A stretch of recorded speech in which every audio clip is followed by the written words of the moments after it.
नमस्कार मित्रांनो, दुर्गा या मालिकेच्या आजच्या भागामध्ये घटस्थापना असल्यामुळं घरामध्ये घट बसवण्याची तयारी चालू असते. त्यावेळेस दुर्गाची बहीण दुर्गाला म्हणते की ताई चल ना आपण पूजेची तयारी करूया.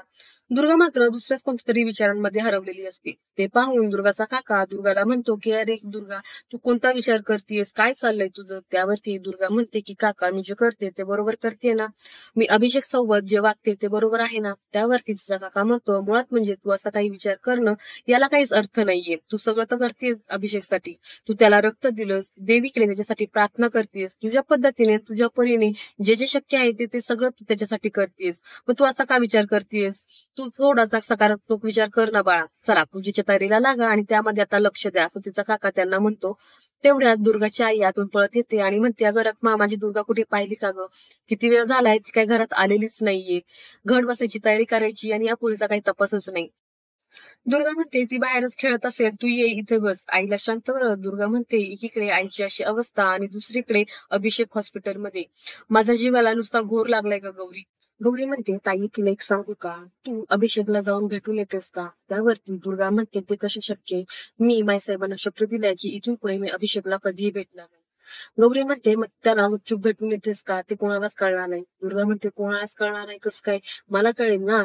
मी माझा शब्द पाळलेला नाही हे मला तर कळेल. आणि मी हे जे काही सर्व करते ते ज्याच्यासाठी करते त्याचीच फसवणूक केल्यासारखं होणार नाही का? गौरी म्हणते, पण ताई प्रेमामध्ये सर्व काही माप असतं. तर दुर्गा म्हणते, हो पण मी जर त्याला भेटले, हे जर त्याच्या घरच्यांना कळालं आणि त्याचे घरचे पुन्हा काहीतरी अभिषेकला होतील आणि त्याने अभिषेकला त्रास होईल, हे मला अजिबात मान्य नाही. त्यामुळे मी काय आता अभिषेकला भेटणार नाही.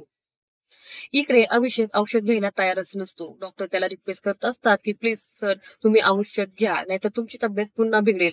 तुम्हाला माहितीये ना का तुम्हाला किती त्रास झाला? अभिषेक म्हणतो, हो माहितीये मला, पण मी औषध घेणार नाही.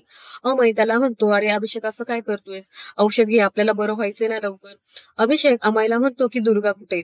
अमय म्हणतो की दुर्गा लवकरच येईल. अभिषेक म्हणतो की तिला फोन लाव आणि तिला बोलवून घे, ती आल्याशिवाय मी औषध घेणार नाही. इकडे ईशा आणि माईसाहेबांची मोठी सून हे अभिषेकला भेटण्यासाठी हॉस्पिटलला निघालेली असतात. माईसाहेब त्यांना मध्येच अडवत म्हणतात की तुम्ही घटस्थापनेची तयारी करून घ्या, हॉस्पिटलला येण्याची काहीच गरज नाही. ईशा माईसाहेबांना रिक्वेस्ट करते की प्लीज माईसाहेब, आम्हाला एकदा तरी अभिषेकला भेटू द्या. तेवढे दिवस हॉस्पिटलमध्ये आहेत, आम्ही त्यांना एकदाही भेटलो नाही. आम्हाला एकदा त्यांची तब्येत कशी आहे ते पाहूया. यावरती माईसाहेबांना थोडी दया येते. त्या म्हणतात की बघा, ईशाला किती काळजी आहे घरातल्या माणसांची, काही हरकत नाही, थोड्या वेळासाठी तुम्ही हॉस्पिटलमध्ये या, असं त्या त्यांना म्हणतात. इकडे अमय दुर्गाला फोन लावतो आणि तो तिला म्हणतो की तुला एकदा इकडे यावं लागेल, कारण की अभिषेक औषध घेतच नाहीये. दुर्गा म्हणते, मी कसं तिकडे येऊ, कारण की माईसाहेबांना मी शब्द दिलाय की मी त्याला भेटायला येऊ शकत नाही. मग अमय तो व्हिडिओ कॉल अभिषेकला देतो. अभिषेकला दुर्गा म्हणते, अभिषेक काय वेडेपणा चाललाय हा, तू का औषध घेत नाहीयेस? अभिषेक तिला म्हणतो की तू मला म्हटली होतीस की तू आज सकाळी मला भेटायला येणार आहेस, पण तू काय मला भेटायला आलेली नाहीस. दुर्गा म्हणते, अरे घटस्थापनेची तयारी चालू आहे, पूजेची तयारी चालू असल्यामुळं घरात कामं होती, ती उरकून तुझ्याकडे येणारच होते. तर अभिषेक म्हणतो, ठीक आहे, मग तू ज्यावेळेस येशील त्यावेळेसच मी औषध पिईन. थोड्या वेळातच औषध न घेतल्यामुळे अभिषेकची तब्येत बिघडू लागते. डॉक्टर सुद्धा त्याला ओरडू लागतात की तुम्ही लवकरात लवकर औषध का घेत नाहीयेत? प्लीज तुम्ही औषध घ्या, नाही तर तुमची अजून तब्येत बिघडेल. तेवढ्यात माईसाहेब सुद्धा तिथे येतात. त्या सुद्धा त्याला म्हणत असतात की औषध घे. तर अभिषेक हा फक्त दुर्गा दुर्गा असंच करत असतो. डॉक्टर अभिषेकला म्हणतात की तुम्ही जर आता औषध घेतलं नाही तर आम्हाला स्ट्रिक्ट ऍक्शन घ्यावी लागेल. अभिषेक म्हणतोय, ट्राय करून बघा. मग डॉक्टर त्यांना इंजेक्शन देतात आणि सलाईन मधून औषध सोडतात. त्यावरती मात्र अभिषेकची चांगलीच हालत होते. मग माईसाहेब त्याच्या डोक्यावरून हात फिरवत असतात. त्यावेळेस सुद्धा अभिषेक हा दुर्गा दुर्गाच म्हणत असतो. इकडे दुर्गा मात्र रडत असते, कारण की तिला अभिषेकला भेटता येत नाही. तेवढ्या तिथे दुर्गाचा काका आणि गौरी येते. गौरी दुर्गाला म्हणते की चल ना ताई, आपण घट बसूया. दुर्गा मात्र रडत असते. ते पाहून दुर्गाचा काका तिच्यावरती चिडतो आणि म्हणतो की दुर्गा, तू काय सारखं रडत बसतेस? तुला किती वेळा समजून सांगितलं, पण तू मात्र काही समजून घ्यायला तयारच नाही. मग काय उपयोग ते समजून सांगण्याचा सुद्धा? तू एकमेव मुलगी अशी असशील की घरामध्ये देवी येत असताना रडत बसलेली आहेस. दुर्गा म्हणते, काय करू काका, तूच सांग ना मला. अभिषेकला मला साधं भेटता सुद्धा येत नाही, कारण की मी बाळासाहेबांना तसं वचन दिलंय की मी त्याला कधीच भेटणार नाही. आणि आता त्यांनी हट्ट केलाय की मी जोपर्यंत हॉस्पिटलमध्ये येत नाही तोपर्यंत तू साधं औषध सुद्धा घेणार नाही. मी काय करू, मला काहीच कळत नाहीये. माझ्या आयुष्यात सगळी येणारी माणसं माझ्यापासून अशी लांबच गेलेली आहेत. आधी बाबा होते, ते बाबा गेले. त्यानंतर आई माझ्या जवळ असूनही ती लांबच आहे. आणि आता कधी नव्हे तर अभिषेक सारखा मुलगा माझ्या आयुष्यात आला आणि आता तो सुद्धा माझ्यापासून लांब जातोय.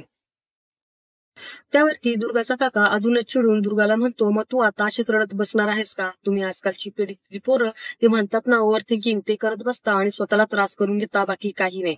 तुझ्या अशा रडण्यानं प्रश्न सुटणार आहेत का? तसं जर असतं तर मीच तुला म्हटलो असतो की अजून रडत बस बाई. यावरती दुर्गा थोडी हसते आणि मग ती पूजेला येण्यासाठी तयार होते. हा माईसाहेबांना म्हणतो की प्लीज माईसाहेब, तुम्ही तुमचा हट्ट सोडा आणि दुर्गाला इथं बोलवून घ्या, नाहीतर अभिषेकची तब्येत अजूनच खराब होईल. ईशा सुद्धा माईसाहेबांना रिक्वेस्ट करते की जे जे अभिषेकला हवंय आपण तसंच करूया.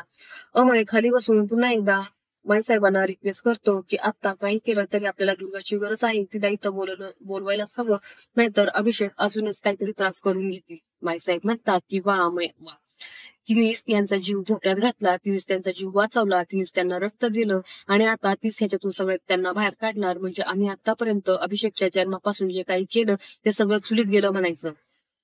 अजून आम्ही जिवंत आहोत, आम्ही आमच्या पोराला यातून सगळं कसं बाहेर काढायचं ते आम्ही आमचं पाहू, तुम्ही डोकं नका चालू. त्यावरती त्यांची मोठी सून सुद्धा म्हणते की अहो ते केव्हापासून दुर्गा दुर्गा करतायत, तर बोलून घ्या ना दुर्गाला. तर माईसाहेब त्यांच्या सुद्धा चिडतात आणि म्हणतात की तुम्ही निघा इथनं, घरी घटस्थापनेची तयारी करायची आहे ती करायला निघा, पूजेची तयारी करा. त्यावरती ह्या दोघी जणी निघतात. तर माईसाहेब म्हणतात की थांबा आणि फक्त पूजेची तयारीच करून ठेवा, मी आल्यानंतर पूजा करणार, कारण तो मान फक्त आमचाच आहे, असं म्हणून त्या दोघींना तिथून पाठवतात. इकडे दुर्गा पूजेला बसलेली असते. ती हात जोडून देवीला प्रार्थना करते की देवी, मी आतापर्यंत तुझी मिळून व्हावी, जेवढी सेवा करता येईल तेवढी सेवा केलेली आहे. माझ्या अभिषेकला यातून सुखरूप बाहेर काढ. मी माझ्यासाठी काहीच मागत नाही, पण माझ्या अभिषेकला यातून बाहेर काढ एवढंच मी मागते, असं म्हणून ती देवीच्या पाया पडते. इकडे बाईसाहेब अभिषेकला औषध देण्याचा प्रयत्न करत असतात. त्या अभिषेकला ब्लॅकमेल इमोशनल करत म्हणतात की तुम्ही लहानपणी असंच रुसून बसायचं, एखादी गोष्ट तुमच्या मनासारखी झाली नाही की तुम्ही जेवायचे नाहीत आणि रुसून बसायचे. त्यावेळेस आम्ही तुम्हाला एक गोष्ट सांगायचो आणि मग त्यानंतर तुम्ही आमच्या हातचे 4 घास तरी खायचे. तर आता पण तुम्हाला एखादी गोष्ट मी सांगू का? तुम्ही औषध घ्याल का? त्यावरती अभिषेक म्हणतो की माईसाहेब, तुम्ही माझ्यासाठी खूप महत्वाचे आहात. हवं तर मी तुम्हाला देव्हाऱ्यात बसवून पूजेन सुद्धा. पण त्यावरती तुम्ही जर असं म्हणत असाल की मी दुर्गाला विसरावं, तर ते शक्य नाही. आणि आजचा हा भाग इथे संपतो. पुढील भाग पाहण्यासाठी चॅनलला सबस्क्राईब करा. धन्यवाद.